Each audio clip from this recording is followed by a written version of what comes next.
agradeço a equipe. Fiquem no jeito. Primeiro livro dos Reis, capítulo 19.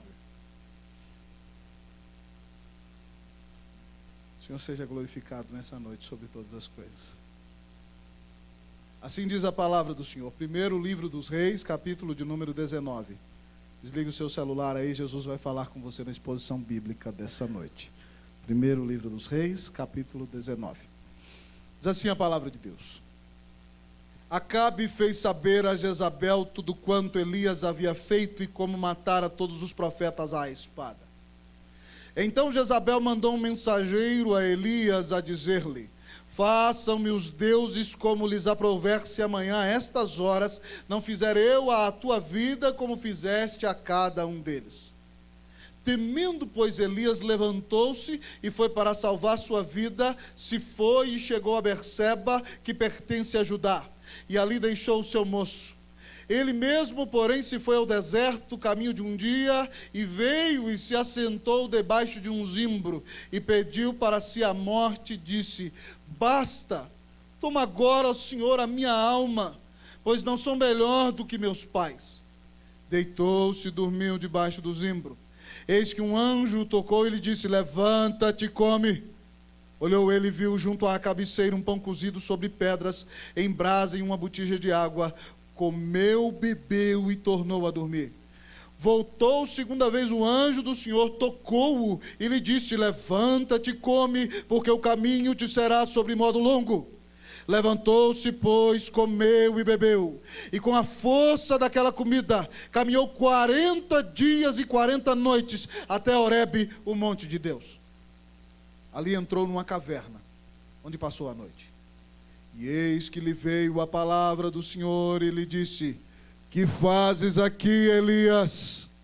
Ele respondeu: tenho sido zeloso pelo Senhor Deus dos exércitos, porque os filhos de Israel deixaram a tua aliança, derribaram os teus altares e mataram os teus profetas à espada, e eu fiquei só e procuram tirar minha vida. Disse-lhe Deus: sai-te e põe-te neste monte perante o Senhor. Eis que passava o Senhor, e um grande e forte vento fendia os montes e despedaçava as penhas diante do Senhor, porém o Senhor não estava no vento. Depois do vento, um terremoto, mas o Senhor não estava no terremoto. Depois do terremoto, um fogo, mas o Senhor não estava no fogo. E depois do fogo, um cicio tranquilo e suave. Ouvindo Elias, envolveu o rosto no seu manto, e saindo pôs-se à entrada da caverna. Eis que lhe veio uma voz e lhe disse: que fazes aqui, Elias? Ele respondeu: tenho sido em extremo zeloso pelo Senhor, Deus dos exércitos, porque os filhos de Israel deixaram a tua aliança, derribaram os teus altares e mataram os teus profetas à espada, e eu fiquei só e procuram tirar minha vida. Disse-lhe o Senhor: vai, volta o teu caminho para o deserto de Damasco, e em chegando lá unge a Azael rei sobre a Síria. A Jeú, filho de Ninsi, ungirás rei sobre Israel. E também Eliseu, filho de Safate de Abel-Beolá, ungirás profeta em teu lugar. Quem escapar à espada de Azael, Jeú o matará. Quem escapar à espada de Jeú, Eliseu o matará. Todos comigo, 18. Também conservei em Israel 7.000, todos os joelhos que não se dobraram a Baal, e toda a boca que o não beijou. Mais uma vez comigo, 18, todos, vamos lá? Também conservei em Israel 7.000, todos os joelhos que não se dobraram a Baal, e toda a boca que o não beijou. Pai, exalta o nome de Jesus nessa pregação. Pai, eu sou pequenininho, sou frágil, enfermo, pecador, Deus, terrível. Todos nós aqui somos. Mas eu quero dizer para o Senhor que nessa noite nós estamos aqui diante do trono do Meretíssimo dos Meretíssimos, na sala de audiência mais importante do universo, oferecendo-te honra, glória, louvor e adoração, por causa do livre acesso que Jesus conquistou para nós, por meio do seu sacrifício na cruz do Calvário. E, ó Deus, e é confiando na justiça dele, que é considerada em nós, que nós nos postamos aqui para te adorar. Deus, permite que a pregação seja um ato de culto. Permite que o pecador, que chamam de pregador, enquanto prega, te adore enquanto prega. Permite, Deus, que os que ouvem, ouçam em atitude humilde de adoração, como quem tem fome e sede do Senhor, para que sejam orientados, animados, conduzidos pelo Senhor nesta noite. Senhor, dá glória ao nome do teu Filho. Senhor, eu estou detrás dele, quero te pedir que o nome dele resplandeça aqui nessa noite. Que Cristo apareça e nós diminuamos. Que o Senhor nos dê vitória nas lutas espirituais a cada dia. Fala ao nosso coração, Deus. Nos abençoa nessa noite. Nós confiamos só no Senhor. Nós oramos em nome de Jesus, para a glória do Senhor Jesus. Amém. Assentai-vos, amados irmãos.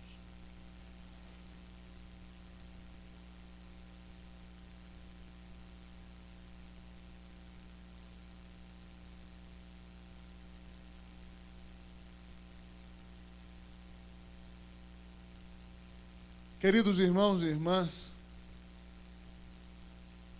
uma das cenas mais estarrecedoras que eu vi nesses 14 anos de ministério aconteceu no ano de 2005, no ano em que meu filho nasceu.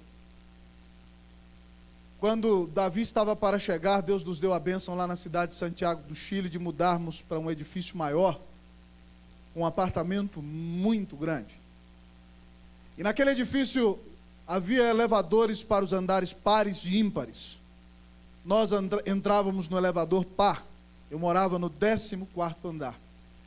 E um dia, depois que Davi tinha uns 6 meses, nós saímos para passear, já chegando ao final do inverno, um dia à tarde, quando eu paro na frente do estacionamento do prédio, pronto para entrar no subterrâneo, eu vejo dentro do nosso edifício, no estacionamento superior, que está no nível da rua, uma viatura dos carabineiros de Chile, os policiais do Chile, de verde e marrom, e um grande número deles parece que riscando um perímetro no chão.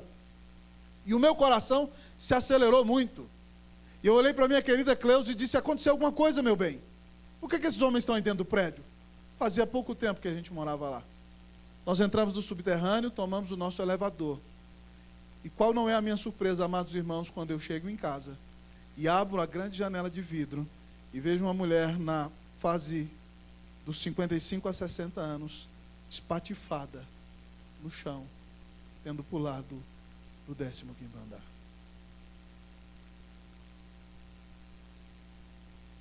Ao olhar para aquela mulher, naquela cena de recomposição da tragédia, os soldados já lhe tinham tirado a roupa, você via a sua face desfigurada e o seu corpo destruído. E eu lá de cima sentei na minha parede e comecei a chorar. E chorei durante alguns dias. E perguntei: Senhor, por que o Senhor não me deixou conhecer essa mulher?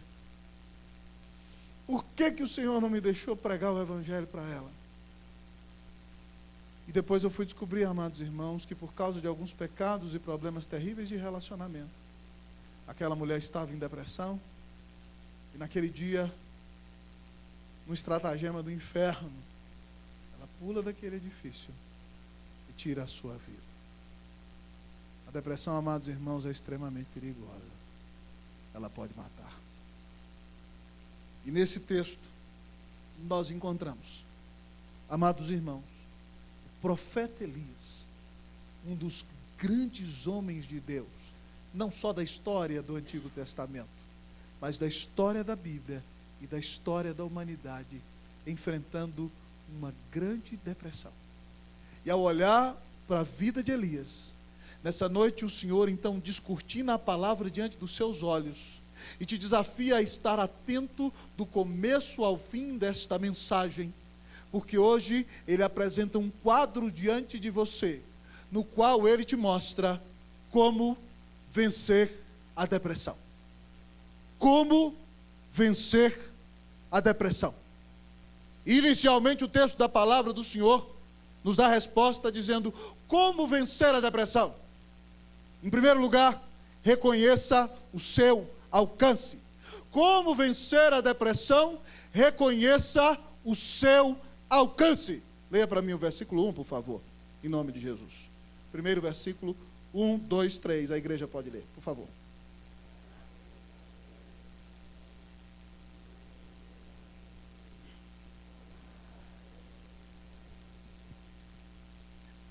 O versículo 1. Acabe fez saber a Jezabel tudo quanto Elias havia feito e como mataram os profetas de Baal à espada. Amados irmãos, Elias fez coisas que eu e você jamais faremos. Mas o texto começa falando de Acabe. Acabe é filho de Onri e é rei do reino do norte de Israel. Um homem tremendamente mau que abandona o seu senhor e resolve se casar com Jezabel, filha de Etbaal, rei dos Sidônios. Quando ela chega em Samaria, que é a capital do reino de Israel do norte, ela influencia seu marido e o manda então construir um templo ao deus Baal, em uma revolta direta contra o Senhor nosso Deus. E ainda constrói um altar ao poste ídolo. E sustenta 450 profetas de Baal e 400 profetas do poste ídolo. Então ela começa no reino do norte de Israel, que excetua Judá e Benjamim, as 10 tribos, ela começa uma grande perseguição, matando os profetas do Senhor. E aparece um homem sem eira nem beira, um homem do qual você nunca tinha ouvido falar, lá do pequeno vilarejo de Tisbé, em Gileade, cujo nome é Elias. Seu nome significa Yahvé é o meu Deus. E ele aparece do nada, fazendo uma oração a Deus para que não chova, para que Deus ponha a sua mão sobre o povo. E fica 3 anos e 6 meses sem chover. Amados irmãos, a depressão alcançou um homem que orou e os céus se fecharam durante 3 anos e 6 meses. Nesse tempo de grande seca, o rei persegue-o e tenta matá-lo, mas não o acha, porque Deus o esconde em uma caverna à beira do ribeiro de Querite. Enquanto a água, Deus faz algo maravilhoso. Ele leva um corvo ali de manhã e à tarde, e os corvos levam pão e carne para Elias. Elias tem uma dieta excelente quando todo mundo está morrendo de fome por causa de milagre. Mas o ribeiro seca, amados irmãos, e Deus o manda para a região de Sarepta, em Sidom. Engraçado, a região de Jezabel. E então, amados irmãos, Deus o manda para a casa de uma viúva que tem um restinho de azeite de farinha. E Deus manda Elias falar para ela que vai multiplicar o azeite e a farinha. E Elias fica ali provavelmente comendo pelo menos 1 ano daquela farinha e daquele azeite que foi multiplicado. Milagres Elias vive. Então, amados irmãos, o filho daquela mulher morre. E ela fala: homem de Deus, o que você veio fazer aqui para trazer à minha memória os pecados da juventude? E Elias sobe e ora sobre aquele menino e Deus o ressuscita. Você já orou e Deus já ressuscitou alguém? Elias vive grandes milagres, amados irmãos, e grande intervenção de Deus. Depois de 3 anos, Elias manda chamar, resumindo a história, Acabe, e manda subir com os 450 profetas de Baal e os 400 do poste ídolo para o Monte Carmelo, que fica na região noroeste de Israel. E ali ele desafia os 450 profetas de Baal, dizendo que eles clamem a Baal, e se Baal for Deus, vai cair fogo dos céus e consumir o holocausto. E eles clamam, amados irmãos, de 6 da manhã até meio-dia. E Elias olha para eles, talvez ele está satisfazendo alguma necessidade. E a ideia do texto é necessidade fisiológica mesmo. Ele não pode vir responder as orações de vocês. Então Elias, amados irmãos, restaura o altar do Senhor com 12 pedras, manda botar lenha, parte o holocausto, fura um buraco do lado, manda jogar 12 jarros de água, o holocausto fica encharcado ali, a água transborda pelo rego ao redor, e Elias ora assim: Deus, mostra para esse povo que o Senhor é Deus, e que eu sou Deus servo. E de repente, amados irmãos, cai fogo do céu, que consome o holocausto, consome a lenha, consome as pedras, consome a água, e o povo cai em terra, gritando: o Senhor é Deus! O Senhor é Deus! O Senhor é Deus! Esse é Elias. Você já viveu alguma coisa tão parecida como a que ele viveu? Depois disso tudo, ele desce ao ribeiro de Querite e manda matar os profetas de Baal, diz o texto. 450. Passa a faca e acaba com todo mundo. E fala com Acabe, ó, sobe para Jezreel, porque Deus vai mandar chuva. E não tinha nem nuvem no céu. Mas ele ora ali 7 vezes, até ver uma pequena nuvem do tamanho da mão de um homem. E ele fala para Acabe, sobe. E Deus mandou uma grande tempestade, amados irmãos. Esse é Elias. É um homem que vive grandes milagres. E Acabe, um rei frouxo que obedece a sua mulher idólatra, vira para ela, agora no nosso versículo 1, e conta para ela como é que ele matou os profetas de Baal. E ela fala, amanhã, a essas horas, eu vou fazer a mesma coisa com ele. E manda avisar. E ele entra em crise e entra em depressão. Agora eu quero fazer uma pergunta para você. Se Elias, que viveu tudo isso que você não viveu, entrou em depressão, quem é você para dizer que nunca vai entrar em depressão? Quem é você para julgar o seu irmão que passou por um conflito, está passando um momento de angústia e depressão, colocando-se superior a ele, como se fosse melhor do que ele, dizendo, esse é um leigo, um imaturo, está há tantos anos na igreja e enfrenta uma depressão? Irmão, para vencer a depressão, você tem que reconhecer o alcance dela. Ela alcança gente da estirpe de Elias. Ninguém está imune ao ataque da depressão. Se você quiser vencer a depressão, você precisa humilhar o seu coração na presença do Senhor. E entender que você não pode viver confiado nas forças do seu braço. Que você não vive confiado na sua intelectualidade. Que você não vive confiado no poder dos seus recursos financeiros. Nem na capacidade de influência dos seus relacionamentos. Mas você vive cada dia como quem depende do Senhor. Como quem entende que a sua vida é sustentada pelo Deus bondoso, que domina sobre tudo e sobre todos. E que se depender de você e da sua fragilidade, diante das adversidades da vida, você não conseguirá permanecer de pé. Humilhai-vos na presença do Senhor, e Ele vos exaltará. Para vencer a depressão, você precisa se humilhar. Você precisa entender o alcance dela. Você precisa ser mais misericordioso com aqueles que passam por isso. Você precisa entender o alcance da depressão. Ela alcança até Elias, que Tiago, irmão de Jesus, diz que era homem semelhante a nós. Eu acredito porque a Bíblia diz. Era pecador como nós, mas viveu coisas que nós não vivemos. Mas ainda assim enfrentou uma depressão. Cuidado. Com amor, advertência em nome do Senhor Jesus. Cuidado! Ninguém está imune à depressão. Então nós nos perguntamos nessa noite ao ouvir a mensagem, pastor, se ninguém está imune à depressão, como vencer a depressão? Em primeiro lugar, você já reconheceu o seu alcance, já começou com humildade, começou bem. Mas em segundo lugar, o texto diz para nós como vencer a depressão. Reconheça os seus sintomas. Reconheça os seus sintomas. Pergunte para o seu irmão, fala irmão, fala com ele, irmão, boa noite. Você sabe como é que eu posso vencer a depressão? Fala para ele assim, reconheça, irmão, os sintomas dela. Deus vai te mostrar na palavra. Vamos para o texto. Olha aí, irmão, para o versículo de número 3. Versículo 2. Primeiro sintoma da depressão, sabe qual é? A crise. Repita essa palavra comigo, fala crise. A depressão ela é desencadeada por uma crise. Jezabel virou para ele e falou assim, faça-me os deuses como lhes aprouver, se amanhã a estas horas eu não fizer a tua vida como fizeste a cada um deles. Crise. Você enfrenta uma crise. Está há 10, 20 anos numa empresa, dedicou a sua vida ali, sonhou o seu gerente dela, de repente, então, o presidente da empresa te chama, naquele gabinete, você chegou o meu grande dia, ele te agradece pelos 20 anos de trabalho e te entrega ali a sua carta de demissão. Crise. Você tinha um parente enfermo, vinha orando por ele há muitos anos, tinha expectativa de que Deus ia curá-lo, mas de repente Deus não te respondeu a oração da maneira em que você desejava, e o seu familiar veio a falecer. Depressão.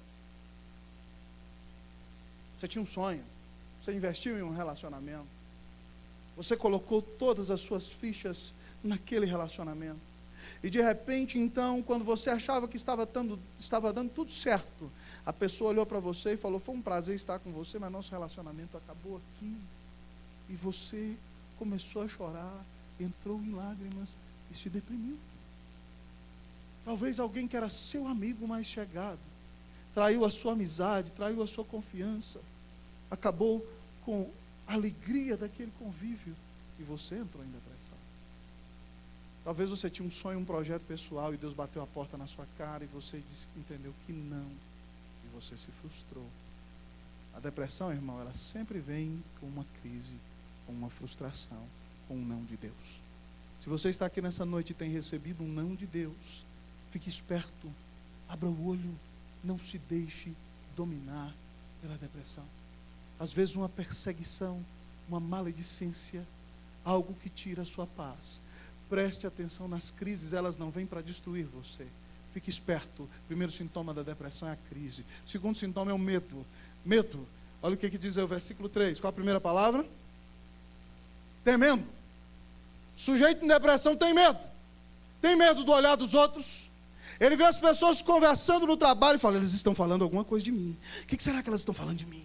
O que será que elas estão falando do meu olhar? Será que elas estão achando que eu olhei feio para elas hoje? Será que elas estão achando que eu não estou fazendo o meu trabalho direito? Tem medo da opinião da esposa? Tem medo, querido, do vento lá fora? Tem medo da chuva? Tem medo do balanço de uma folha? Tem medo da vida? Tem medo dos conflitos? Tem medo de tudo. Medo. Quem tem depressão fica dominado pelo medo. Outro sintoma, outra característica de quem tem depressão é fuga. Versículo 3. Temendo, pois, Elias levantou-se. Se ele estava lá na Jezreel do Norte, amado irmão, esse cidadão viajou pelo menos mais de 30 quilômetros daqui a pé. Temendo-se, pois, Elias levantou-se e, para salvar a sua vida, se foi para Berseba, extremo sul de Judá. Certo? Ele foge. Muitas vezes quem está em depressão foge. Foge dos relacionamentos, foge das conversas, tenta fugir dos problemas como se fosse possível fugir deles, porque não dá para fugir dos desafios da vida. Mas foge das pessoas, foge das amizades, foge dos familiares, tenta fugir do trabalho, foge de tudo, foge de todos. Se você está fugindo, preste atenção, abra o olho. Talvez você esteja em depressão. Mas uma outra característica, amados irmãos, um outro sintoma da depressão é o desejo pela solidão. Solidão, ou bote aí isolamento social. A Bíblia diz que ele chega em Berseba, numa indiferença tremenda, aquele rapaz caminhou quilômetros com ele, ele fala que agora, você fica aqui em Berseba, eu não quero nem mais olhar a sua cara. E a Bíblia diz então, que ele deixou ali o seu moço, e se foi ao deserto, caminho de um, saiu 6 horas da manhã, parou 6 horas da tarde, caminhou o dia inteiro para o deserto, isolamento. Cidadão se isola, ele sai do trabalho, ele se isola do convívio da igreja, ele não quer ir nem na padaria comprar mais pão, ele se isola lá na sala de casa, mas não satisfeito, não quer mais olhar para a mulher nem para os meninos, ele se isola dentro do quarto, mas ainda acha que tem muita gente, então ele se isola e deita na cama, e bota a coberta em cima, e quer ficar sozinho, desaparecer do mundo. Solidão, isolamento. Você está desse jeito? Não quer olhar para a cara de ninguém? Cuidado. Você pode estar enfrentando os sintomas da depressão. Você pode estar passando por esse negócio. E Deus está te mostrando nessa noite para que você identifique e saia dessa em nome de Jesus. Amém? Mas uma outra característica, amados irmãos, outro sintoma dessa depressão, que o texto nos diz aqui, é vontade de morrer. A Bíblia diz que Elias chega lá no deserto, caminho de um dia, e se assenta debaixo de um zimbro. Zimbros são os arbustos chamados de cedro genebrino ou junípero. E ele deita ali, debaixo daquele negócio, e ele fala: Deus, já era. Acabou, Senhor. Acabou, Senhor, já estou nos 45 do segundo tempo. Já estou voltando para casa, desclassificado, Deus, da Copa do Mundo da vida. Debaixo de um zimbro, pediu para si a morte e disse: basta, Deus. Toma agora, Senhor, a minha alma. Já não sou melhor do que os meus pais, eu não sou melhor do que os meus pais. Deus, eu não quero viver, eu quero morrer. Eu quero acabar com a minha vida. Já sentiu vontade de morrer, irmão? Já sentiu que não valia mais a pena viver? Tome cuidado, sabe por quê? Porque a sua vida é preciosa para Deus. A sua vida não te pertence. Você foi feito à imagem e semelhança de Deus. Todo ser humano foi feito, então sua vida é preciosa para Deus. Você não tem direito sobre a sua vida. E se você é de Cristo Jesus, é mais valoroso ainda, porque você custou o sangue do Filho de Deus na cruz do Calvário. Você não pode atentar contra a sua vida. Cuidado, porque nessa hora de grande tristeza e dor, Satanás pode vir aqui ao lado do seu ouvido e, sem deixar você perceber que ele ali está, ele vai sugerir a você dizendo: acaba logo com isso. Para que ficar sofrendo desse jeito? Tira a sua vida. E num lapso de egoísmo e de adoração de si mesmo, você vai dizer: Deus, eu não tolero o sofrimento que o Senhor me infligiu, e como tenho o controle de minha vida, decido tirá-la. E não tem. Cuidado, meu irmão. O sintoma é vontade de morrer. E muitas vezes o demônio sopra coisas nos ouvidos das pessoas, para que elas tirem sua própria vida nessa situação. Mas uma outra característica, amados irmãos, de quem tem depressão, é vontade de dormir. Olha o que diz aí o texto. Versículo 5. Diz o texto, o que diz? Deitou-se debaixo do zimbro. Vontade de dormir. Meu irmão, se você está... Às vezes a depressão vem por cansaço, por estresse demais no trabalho. Você passou ali fazendo a tese na faculdade, trabalhando de dia, de noite, você está extenuado. Então, meu irmão, se dá vontade de dormir, vai lá e dorme. Não é pecado dormir, não. Cuidado para não ficar dormindo a vida inteira, né? Porque a Bíblia manda o preguiçoso ir ter com a formiga. Mas às vezes você precisa entrar no quarto e, sei lá, dormir uma manhã inteira, ou dormir um dia assim, virado 24 horas, para assim descansar. Elias estava extenuado. Ele já tinha caminhado pelo menos 2 dias inteiros. Precisava de dormir. Então, dormir às vezes é importante. Você acha que você é o salvador do mundo. Você acha que você não precisa dormir. Você reclama com Deus porque você tem que dormir 8 horas. Você fala: Deus, eu precisava só de 3, porque é muito tempo. Então Deus tem que te mostrar a sua fragilidade, tem que te mostrar a sua fraqueza, e você tem que deitar e dormir, para entender que é fraco. E só Deus que não precisa de dormir. Você precisa repor as suas forças. Mas cuidado para não ficar dormindo, deitado eternamente em berço esplêndido ao som e o mar à luz do céu profundo. Mas uma outra característica, e a última que eu vou falar para você aqui, de quem se deprime. Às vezes, amados irmãos, uma indiferença espiritual tremenda. Preste atenção no que está acontecendo com Elias aqui, irmão. Entre na cena. Elias deita e dorme, e aparece um anjão lá de Deus. Um anjão, certo? Com forma de homem e tudo, mas ali com a glória de Deus. E a Bíblia diz que o anjo aparece ali, e ele toca Elias, mexe em Elias, fala: Ei, Elias, acorda, rapaz. A vida não é só dormir, não, tem que comer. Levanta e come. E Elias acorda, amado irmão, e diz a Bíblia que ele vê junto à cabeceira, a pedra onde é que ele estava dormindo, em brasa, um pãozinho cozido na brasa. Um pão angelical. Você já viu um negócio desse? Pãozinho assado na pedra, feito por anjo. Uma botija de água, mais pura da que existe. Elias olha para o anjo, ele não fala nem obrigado, irmão. Você prestou atenção nisso? O coração dele está tão duro, que ele olha para o anjo, ele vai lá, come o pão, toma água. O que ele faz? Ó, diz o texto que ele olhou, viu a junta cabeceira, comeu, bebeu e tornou a dormir. Que indiferença espiritual é essa? Muitas vezes você está desse jeito. Está lá uma mulher linda e preciosa dentro de casa, que faz um prato de comida, leva na sua mão, você nem obrigado fala. Uma indiferença terrível. A situação está feia, mas Deus continua te cercando, continua sendo bom com você, continua te abençoando, continua te dando vida, continua mostrando a sua graça para você. Mas você se torna um embrutecido, um louco, uma toupeira ambulante. Cuidado, irmão, em nome de Jesus, com a indiferença espiritual. Eu quero perguntar para você nessa noite, ao olhar para as características do texto, alguma delas já se manifestou na sua vida alguma vez? Mais de uma vez? Como você reagiu naquela situação?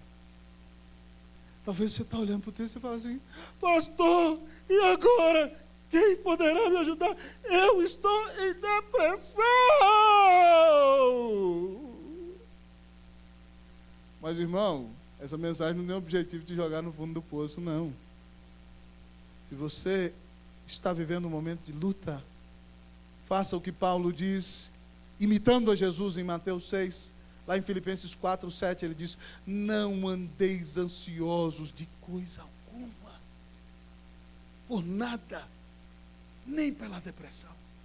Antes, porém, em tudo sejam conhecidas diante de Deus as tuas petições, por meio da oração e da súplica, com ações de graça. O que fazer nesse momento? Irmão, ore. Irmão, grite. Irmão, chore. Irmão, peça. Suplique desde o mais profundo da sua alma o socorro do céu. Derrame a sua vida diante de Deus e peça ao Rei do Universo que te dê a bênção de ver a sua graça, ainda em meio no dia da tempestade, porque Deus vai curar o seu coração usando a oração, com petições, com súplicas e com gratidão ao Deus que não te abandona ainda no dia da depressão. Clame ao Senhor, rasgue a sua alma, coloque a sua vida diante de Deus. Uma das grandes estratégias, amados irmãos dos militares, é a seguinte: se você quer vencer o seu inimigo, você precisa conhecê-lo. Então, meu irmão, tendo conhecido nesse texto, apresente a sua oração a Deus. Corra para os braços do Senhor, pois Ele é quem pode te dar alívio, paz, ânimo e esperança nessa situação. Como vencer a depressão? Reconheça os seus sintomas. Você tem sido vitorioso sobre a depressão? Pastor, então, o que mais posso eu fazer para ser vitorioso sobre a depressão? Reconheça o seu alcance, reconheça os seus sintomas, mas reconheça, irmão, a ação de Deus. Como vencer a depressão? Reconheça a ação de Deus. Diga para o seu irmão, fala para ele: reconheça a ação de Deus. Fala para ele, anime-se aí, conserta essa cara feia aí, fala para ele, conserta essa cara, fala para ele, fala, reconheça a ação de Deus. Vamos falar mais uma vez, vamos lá? Reconheça a ação de Deus. Irmão, reconheça a ação de Deus. O que Deus faz na hora que eu estou deprimido? Em primeiro lugar, irmão, Deus me sustenta. Elias está deprimido, está bruto como uma topeira, nem agradece a Deus, nem fala para o anjo: valeu a comida que você me deu. Nada. Mas Deus não o abandona ali, apesar do seu estado tão deprimente. O texto diz para nós, amados irmãos, do versículo 7, que voltou segunda vez o anjo do Senhor, tocou-o e lhe disse: levanta-te, come, porque o caminho te será sobre modo longo. Deus sustenta a sua vida, meu irmão. Deus te anima. Deus cuida de você. O anjo acorda o homem e fala: come de novo. Você tem muita estrada para caminhar. Deus te sustenta. Um dos textos que eu amo na Bíblia, amados irmãos, é o do rei Davi, já velho. No Salmo 37, 25, ele diz: fui jovem e agora sou velho, mas eu nunca vi o justo desamparado, nem a sua descendência a mendigar o pão. No Salmo 34, 19, ele diz: muitas são as aflições do justo, mas o Senhor de todas o livra. Nessa hora, é momento de lembrar daqueles hinos tão preciosos da fé, como aquele hino tão lindo que nós cantamos: Deus cuidará de ti. Vamos comigo? Na tua dor, com todo amor, jamais te deixará. Deus cuidará de ti. Deus te sustenta. Mas o que mais Deus faz na depressão? Deus te fortalece. Versículo de número 8. A igreja vai ler. 1, 2, 3. Com alegria, irmãos.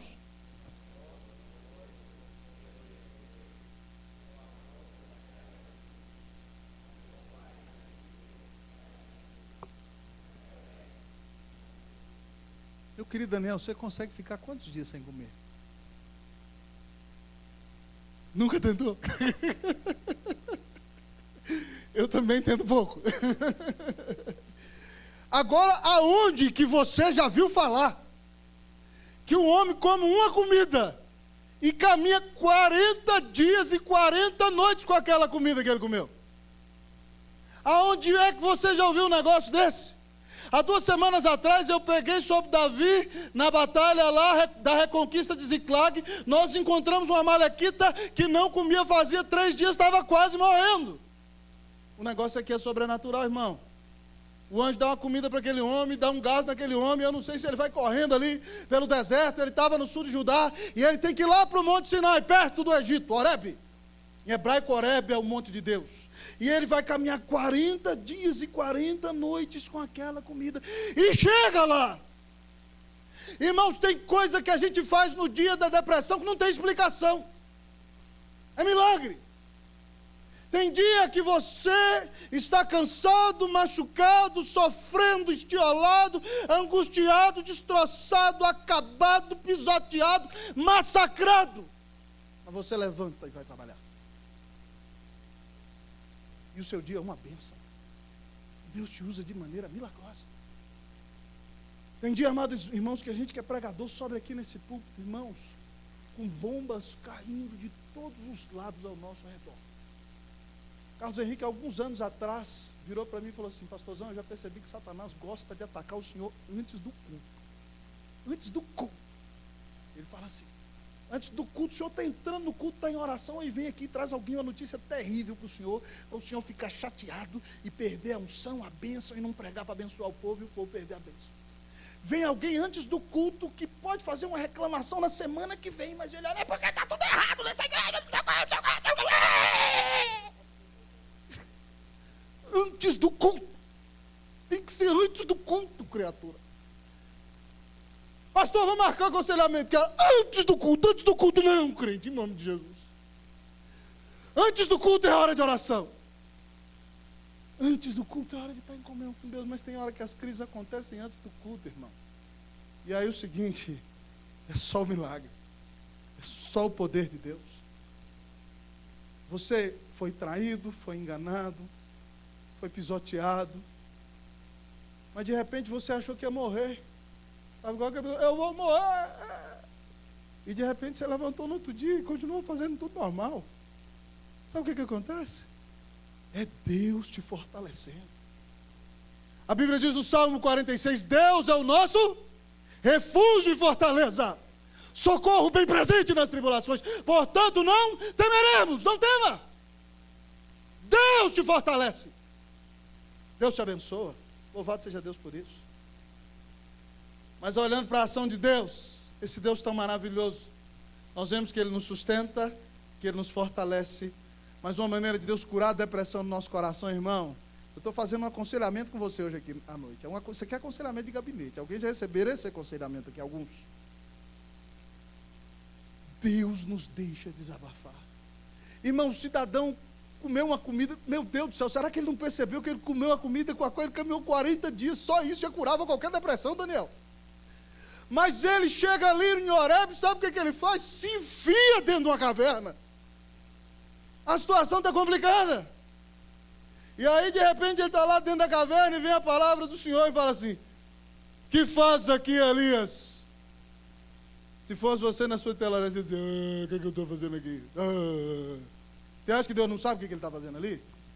Você acha, meu irmão, que Deus não sabe o que Elias está fazendo ali? O que é que Deus está fazendo com Elias ali? Deus tem que destravar, amado irmão, o coração de Elias. Elias tem que jogar essa podridão, essa porcariada para fora. Então a pergunta não é porque Deus deixou de ser onisciente, não. Deus sabe de todas as coisas. Mas Deus vira para ele: o que é que você está fazendo aqui, Elias? É para Elias derramar a alma, irmão. É para Elias desabafar com o Senhor. É para Elias tirar o peso daquele coração, daquela angústia que ele está vivendo. E ele diz: Deus, eu tenho sido zeloso pelo Senhor. A ideia dessa palavra aqui, no hebraico é um piar, irmão. Ele diz: eu tenho sido chato, Deus, ó Pai. Eu tenho sido um cara que tem brigado por todo mundo por tua causa. E sabe o que aconteceu em Israel, Deus? Eles abandonaram a tua palavra. Eles destruíram os teus altares. E estão matando os profetas. A ideia é o seguinte: rasgaram as Bíblias, queimaram as igrejas, mataram os pastores, e eu fiquei sozinho. E aí Deus aparece ali e faz algo, daqui a pouco eu entro nisso. Mas o que eu acho interessante, depois de fazer algo milagroso, Deus vira para ele e fala: Elias, sai lá fora, manifesta sua presença. E aí depois Deus vira para ele de novo: o que você está fazendo aqui, Elias? Irmão, tem hora que falar uma vez só não dá. Tem hora que o negócio tem que ser repetido. E a autopiedade dele é tão grande que ele fala na segunda vez: eu tenho sido em extremo zeloso. A palavra do hebraico é assim: eu tenho sido zeloso, zeloso, zeloso. Zelosíssimo. E sabe o que o povo fez, Deus? Rasgaram as Bíblias, queimaram as Bíblias, tocaram fogo nas igrejas e mataram os pastores. E eu sou o último pastor que sobrou e estão querendo acabar comigo. Não dá certo esse negócio. O negócio é feio, Jeff. Onde é que você foi amarrar seu burro, hein? Irmãos, Deus quer que a gente desabafe. Deus é tão bom. Eu fico muito chateado na igreja quando eu vejo pessoas sofrendo da alma. E aí a pessoa começa a chorar e derramar sua alma diante de Deus. E alguém num coração tão mau, porque isso é maldade, vira para o outro e fala: como é que você tem coragem de ficar chorando assim? Você não reconhece que Deus é bom? Como é que você quer ser mais justo do que Deus, cidadão? Se Deus está mandando o profeta desabafar, se Deus está mandando: meu filho, bota para fora. O que Deus não aceita, irmão, é que você saia reclamando da situação para os outros, certo? Isso é blasfêmia. Mas ser sincero nas suas orações com o Senhor, sem insultar a sua majestade e a sua santidade, mas mostrar a sua insatisfação diante de Deus, de maneira piedosa e humilde, não é pecado. O salmista faz isso nas Escrituras. Para curar o coração do salmista na sua crise, e no Salmo 13, ele começa dizendo: até quando, Senhor? Ele vira para Deus e flecha o eterno com 4 até quando? Até quando, Senhor, esquecer-te-ás de mim para sempre? Até quando ocultarás de mim o rosto? Até quando hei de haver eu relutar com tristeza dentro do meu coração a cada dia? Até quando o meu inimigo vai prevalecer contra mim? E quando ele derrama a sua alma na presença de Deus, daqui a pouco ele está humilde e fala: Deus, me socorre, me responde. Depois ele diz: Senhor, quanto a mim, eu confio na tua graça. Olha como é que Deus muda o coração de quem se desabafa, de quem é honesto. Deus não gosta de hipocrisia. Deus quer que você seja honesto diante dele. Não adianta você ficar posando diante de Deus como se está tudo bem, seu coração lá dentro está chateado com a situação. O homem desabafa e ele diz: Senhor, depois ele fica manso, se socorre. Depois Deus vai mudando o coração dele na oração: Senhor, confio na tua graça. E ele termina dizendo: eu cantarei ao Senhor, porque ele me tem feito muito bem. Meu irmão, você está na depressão, mas você terminará louvando ao Senhor. Você terminará dando glória ao Senhor. Mas se Deus está te dando a oportunidade de desabafar, desabafa. Rasga a alma. Seja sincero com Deus. E se Deus levanta na sua igreja pessoas comprometidas com aconselhamento bíblico, pessoas comprometidas com o seu pastoreio, presbíteros, pastores, líderes que te amam, irmãos maduros na fé, E Deus quer usar esses irmãos para você desabafar. Desabafa. Não desabafa com quem é imaturo, não, porque senão ele vai tacar pedra em você. Rasga a alma. Rasga a alma. Chora. A cura começa através das suas lágrimas. Jesus diz: bem-aventurados os que choram. Não, com ânimo, vamos lá. Bem-aventurados os que choram, porque eles serão consolados. Derrame suas lágrimas na presença do Senhor. Ele tem consolo para o seu coração. Tem dia que tem que parar tudo e chorar, irmão. Deus quebra a nossa vida para mostrar que nós dependemos dele. Chore, chore, chore e ore. Faz quanto tempo que você não chora na presença do Senhor? Faz quanto tempo que você não bota o joelho no chão e não chora pelos seus pecados? Faz quanto tempo que você não chora pela dureza do seu coração? Faz quanto tempo que você não chora pelo marasmo espiritual que você está vivendo? Faz quanto tempo que você não chora pela situação da igreja de Deus nos dias de hoje? Tem dia que nós temos que parar e derramar a alma dentro do Senhor. E Deus está nos conclamando a isso nessa noite. Tem dia que é dia de chorar. Que Deus cure a sua depressão através do desabafo. Amém? Irmãos, mas o que Deus mais faz ainda no dia da depressão? Qual é a ação de Deus? Reconheça a ação de Deus, é o nosso ponto. Deus se manifesta. E eu fico perplexo aqui no texto, amados irmãos. Sabe por quê? Sabe por quê? Sabe por quê, Daniel? Elias está acostumado com grandes milagres sobrenaturais. E tem dia que a gente só quer o sobrenatural. E aí a Bíblia diz então que Deus manda Elias sair, irmãos, da porta e se pôr lá fora no monte. Presta atenção em mim aqui, ó, imagine a cena. E aí a Bíblia diz que o Senhor vem num grande e forte vento. Eu imagino um tornado. E a Bíblia diz que esse tornado é tão forte que ele vai despedaçar os montes. Você já imagina um vento que vai passar e pá, explodiu uma montanha. E esse vento é tão forte que ele despedaça as penhas. Grandes pedras, pá, explodem diante do vento. Elias está acostumado com esses negócios. Mas de repente Deus não está no vento. Ele vem na frente do Senhor. Então, amados irmãos, depois do vento, a Bíblia diz que vem um grande terremoto. Quem aqui já presenciou um terremoto? É horrível. Essa levantou a mão ali? No Chile, né? Eu experimentei várias vezes no Chile, amado irmão. Tinha dia que a gente estava lá em casa, primeiro ano eu fiquei terrificado. Estava lá em casa preparando o sermão e a mesa começou a tremer. Eu falei: Cleus, o que está acontecendo? O chão está tremendo. Irmão, mas ali o monte tremia. Imagina o monte de Sinai sendo chacoalhado naquele grande terremoto. Mas Deus não está no terremoto. E aí depois vem e passa uma grande tocha de fogo. Eu nunca vi um negócio desse, uma tocha de fogo no chão, na terra, assim, rasgando aquele lugar. Mas Deus não estava no fogo. Muitas vezes você quer que Deus desça do céu e resolva o seu problema do seu jeito, naquela hora, de uma maneira espetacularmente gloriosa. E Deus não está no fogo. E aí sabe o que acontece, amado irmão? A Bíblia diz que Elias ouve um negócio assim, ó.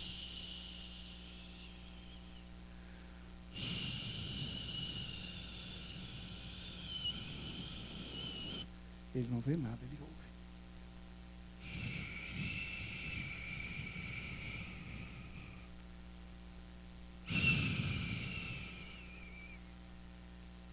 E Deus está na natureza. E quando Deus está ali, por mais que ele esteja deprimido, diante da majestade de Deus, ele tem que cobrir o seu rosto.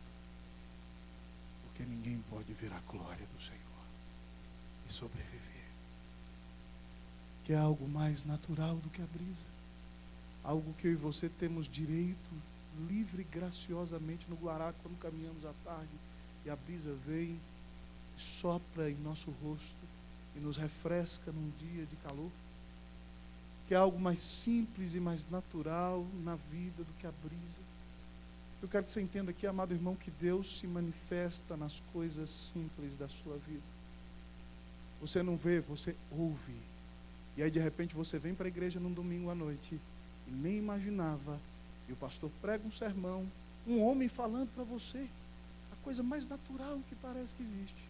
E o seu coração aquece e se enche de fé, porque a Bíblia diz que quando a Escritura é pregada com fidelidade, a fé vem pela pregação e a pregação pela palavra de Cristo.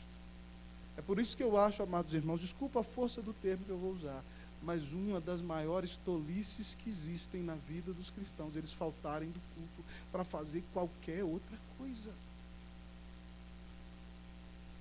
Porque você vem aqui e em algo tremendamente simples, alguém abre e repete as palavras da Bíblia, e o Espírito Santo se manifesta, e Deus anima o seu coração, e você está perdendo